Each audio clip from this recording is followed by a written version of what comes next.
"Don't do that, it's torn, please," Apache girl pleads with lonely rancher. In the late 1870s, the American West was a place where land changed hands faster than truth. Records were thin, justice was uneven, and survival often depended on silence. This story begins with a man named Elias Carter, a rancher in his early 40s who had spent most of his life moving from one job to another, cowhand, scout, freight guard, never staying long enough to call anywhere home. When Elias used his entire savings to purchase a small, isolated farm near the edge of the plains, people in the nearest town were surprised. The land was cheap, too cheap. Most plots that size were already claimed or avoided. When he asked why, the seller shrugged and said only, "It's quiet out there, too quiet for some folks." Elias wanted quiet. The farm sat miles from the nearest settlement, bordered by open prairie and a half-collapsed fence that hinted at previous owners who hadn't stayed. On his first week there, Elias focused on repairing the house, checking the well, and walking the perimeter of the land. He noticed old wooden posts near the far edge of the property, weathered, cracked, and placed in a way that made no sense for livestock. He assumed they were remnants of an old corral or punishment posts used long ago, something not uncommon in frontier territories before proper law took hold. On the third morning, just after sunrise, Elias rode out to inspect the eastern boundary. The air was still, the kind of stillness that made even experienced men uneasy. His horse slowed on its own, ears twitching. That was when Elias heard it, a faint sound, almost lost to the wind. At first, he thought it was an animal. Then he heard the words. A weak, strained voice carried across the plain, speaking in broken English. Elias dismounted immediately and moved on foot, rifle lowered but ready. As he approached the old posts, his chest tightened. A young Apache woman was tied there, suspended in a way that had clearly caused her pain for hours, possibly days. Her clothing was torn from exposure and struggle, her wrists bound with rough rope. She was alive, but barely. When she saw Elias, fear crossed her face first, then desperation. She spoke slowly, carefully, as if every word cost her strength. "Please don't hurt me, please." Elias stood frozen. He had seen the aftermath of violence before, raids, retaliation, cruelty from both sides of the frontier, but this was different. This wasn't battle. This was punishment, abandonment. Someone had meant for her to be found too late. The land suddenly made sense. The cheap price, the silence, the way no one stayed. Elias made a decision in that moment, one that would tie his fate to hers and place him directly against forces far more dangerous than he yet understood. He cut the rope, and nothing in his life would ever be the same again. Elias worked quickly, though his hands shook. He cut the rope carefully, supporting the woman's weight so she wouldn't fall. When she collapsed to the ground, he knelt beside her, checking her breathing, loosening the bindings at her wrists and ankles. The skin beneath was raw, but she was conscious. Her eyes never left his face, searching for signs of cruelty she had learned to expect. "I won't hurt you," Elias said again, slower this time. "You're safe, I swear it." She didn't answer right away. Trust did not come easily on the frontier, especially for someone who had been left to die. When she finally spoke, her voice was hoarse. They said no one would come. Elias wrapped her in his coat and helped her drink from his canteen. He knew the risk he was taking. Helping an Apache woman, especially one clearly punished by others, could make him an enemy to both settlers and soldiers. But leaving her was not an option he could live with. He lifted her onto his horse and walked beside them all the way back to the farmhouse, careful not to move too fast. She winced with every step, but she did not cry out. That strength, Elias noticed, came from something deeper than endurance. It came from survival. Inside the small cabin, he laid her near the fire, cleaned her wounds as best he could, and gave her food in small portions. She ate slowly, watching his hands, memorizing his movements. When she finally slept, exhaustion overtaking fear, Elias sat at the table, staring at the flickering flame. By nightfall, the weight of what he had done began to settle. People would ask questions. Someone had tied her there, someone who believed they had authority. It could have been local vigilantes, a rogue posse, or men claiming to enforce order where none truly existed. Elias knew those men would not take kindly to interference. When the woman woke again, she introduced herself simply, Yana. She did not explain why she had been punished, and Elias did not press her. He had learned long ago that the West was full of stories people survived by not telling. Instead, he asked what she needed. Time, she said, and to leave. That answer troubled him. She was too weak to travel, and the land around them was not forgiving. Elias told her she could stay until she recovered. The offer was made without expectation, without condition. Still, she hesitated. You don't know what comes with me, she warned. Elias nodded, I know enough. Over the next 2 days, he noticed riders in the distance, never close enough to confront him, but close enough to be seen. Watching, waiting, whoever had left Ayana to die had realized she was gone. On the third evening, Elias found a carved mark near his fence line. It wasn't random, it was a message. This land was no longer neutral ground. By saving one life, Elias had crossed an invisible line, one drawn by men who believed mercy was weakness and silence was obedience, and they would not let his choice go unanswered. As the sun set over the plains, Elias loaded his rifle, barred the door, and prepared for what was coming, knowing that whatever happened next would decide not just Ayana's fate, but his own.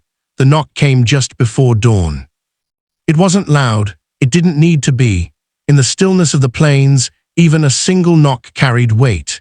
Elias had been awake for hours, sitting in a chair with his rifle across his knees, watching the window where pale light began to creep in. Yana stirred near the hearth. Her eyes opened instantly, alert despite her injuries. She had heard it too. Stay here, Elias whispered. He moved to the door and opened it slowly. 3 men stood outside, their horses tied back near the fence. They wore the rough confidence of men who believed the land answered to them. No badges, no uniforms, just guns, dust, and authority they had given themselves. We're looking for something that wandered off, the tallest one said. His eyes flicked past Elias, scanning the cabin interior. Something that doesn't belong to you. Elias kept his voice calm. I don't know what you're talking about. The man smiled, but it never reached his eyes. We know you cut her down. You should have minded your own business. Behind Elias, Ayana stepped forward into view. She stood unsteadily but upright, her gaze fixed on the men. There was no fear in her expression now, only resolve. A sharp intake of breath passed among them. One of the men muttered a curse. She was punished, another said, for stealing, for lying. For surviving, Yana replied. Her voice was steady, stronger than it had been days before. You needed someone to blame. Elias shifted slightly, placing himself between her and the doorway. She's not leaving with you. The tallest man's hand drifted toward his holster. You ready to die for that? Elias met his eyes. I already decided what kind of man I am. For a long moment, no one moved. The wind swept dust across the yard. Somewhere in the distance, a hawk cried out. The west held its breath. Then hooves thundered in from the east.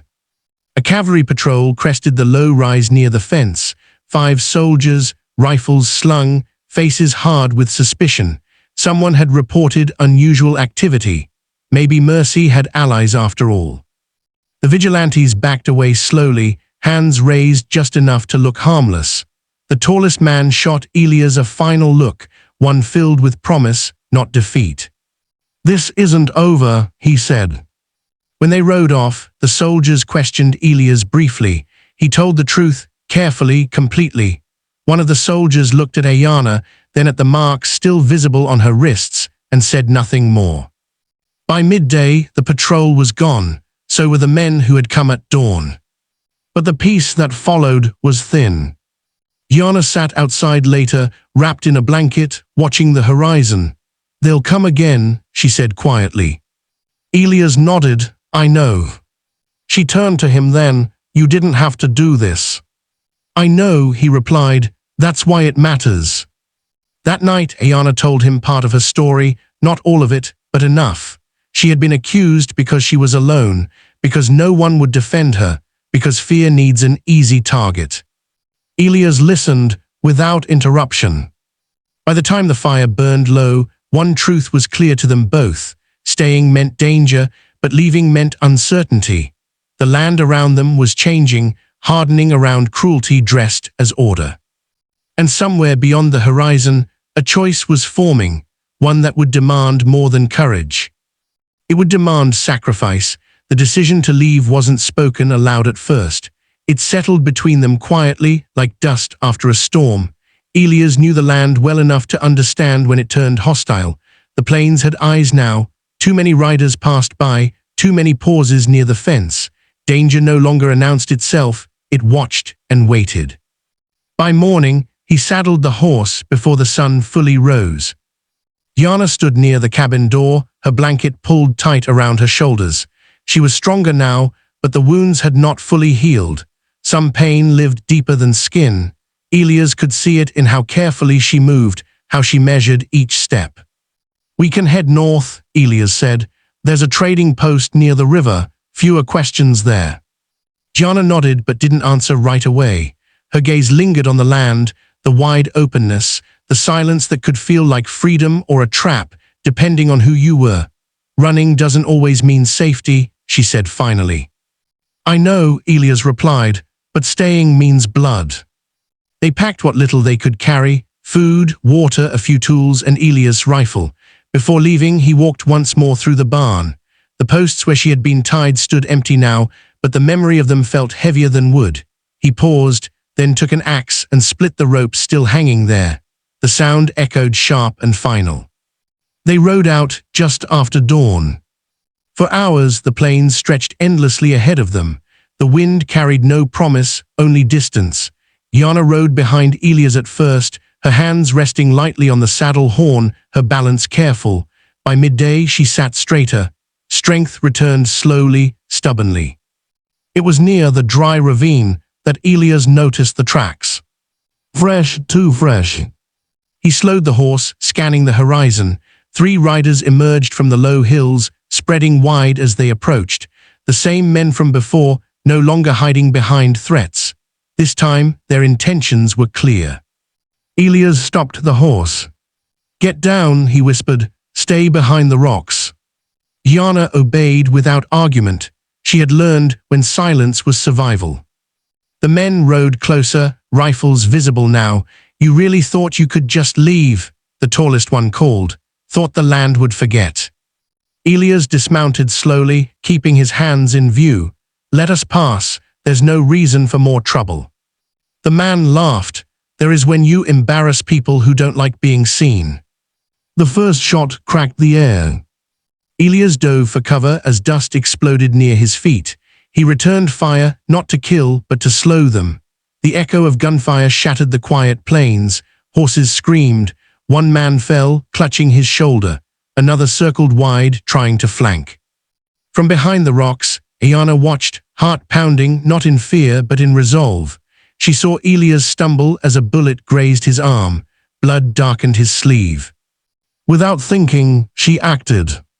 She ran toward the fallen rider, seized his dropped rifle, and turned. Her hands shook, but her eyes did not. "Enough," she shouted.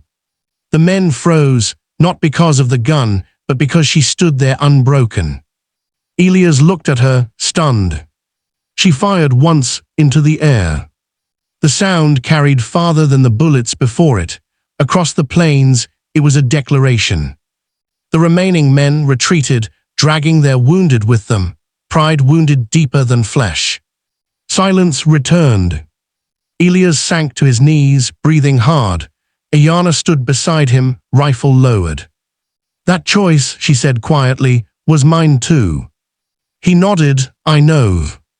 They left the ravine together, not as rescuer and rescued, but as 2 people who had crossed a line and could never return the same. Ahead lay uncertainty, but behind them, something worse had finally been left in the dust. They did not stop riding until nightfall. Elias' arm throbbed where the bullet had grazed him, the pain dull but persistent. Gianna tore a strip from her blanket and bound the wound tightly once they finally dismounted near a stand of scrub trees. Neither of them spoke much. What had happened at the ravine still hung between them, sharp, undeniable. The world had shifted again. By morning, they reached the trading post Elias had mentioned. It was little more than a cluster of buildings near the river, but it was busy enough to offer cover. Wagons came and went. People asked questions, but not the kind meant to trap. Yana kept her head high, though she stayed close to Elias. Inside the post, Elias spoke quietly with the owner, an older man who had seen enough of the West to recognize danger when it walked in on two legs. "You made enemies," the man said plainly, "the kind that don't forget." "I know," Elias replied. "I'm not asking you to fight them, just to let her pass." The man looked at Yana, then at the bandage on Elias' arm. "She can stay a night, maybe two. After that she'll need to move on." That evening, word traveled faster than Elias expected. By the time the sun dipped low, a sheriff from the nearest town arrived. He listened as Elias told the story from the beginning, no anger, no embellishment, just facts. The sheriff's face hardened as the truth settled in. "You're not the first to say those men were using fear to claim land," he admitted, "but you're the first who didn't back down." Yana spoke then, her voice calm but firm. She named names, described faces, gave details only someone who had lived through it could know. That was enough. The sheriff promised action, not immediate justice, but movement, warrants, questions, eyes watching the roads. Still, when the sheriff left, Elias knew something important. "This doesn't end cleanly," he said. Yana nodded. "Nothing ever does." 2 days later, it was time for her to go. Her people were farther west, beyond the river and into land Elias would not follow. He helped her saddle a borrowed horse. The trading post owner watched from a distance, respectful, silent. "You could come with me," Ayana said softly.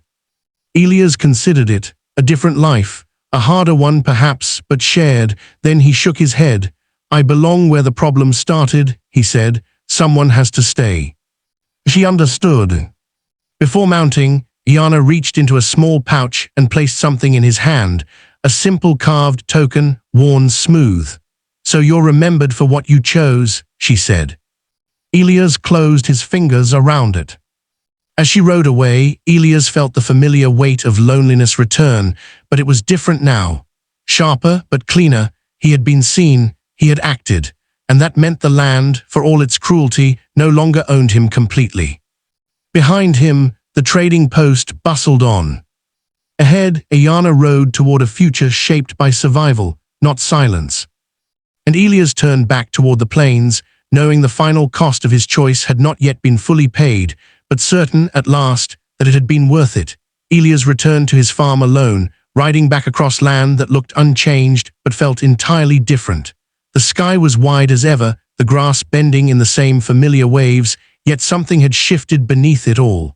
The plains no longer felt empty, they felt aware. The days that followed were quiet, but not peaceful.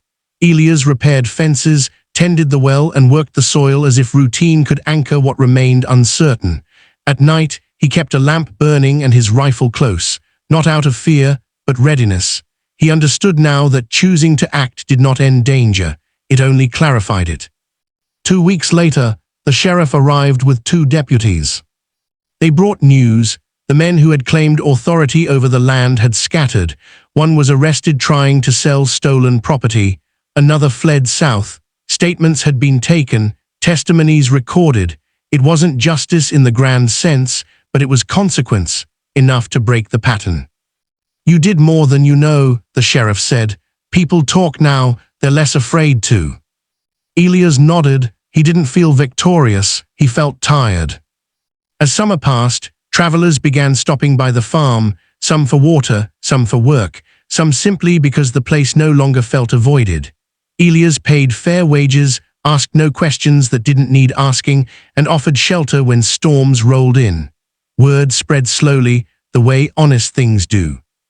Once late in the season, Elias found the old posts again, those that had marked the beginning of everything. He dug them up and burned them where they stood. The fire crackled low and steady, turning symbols of cruelty into ash. He scattered the remains into the soil.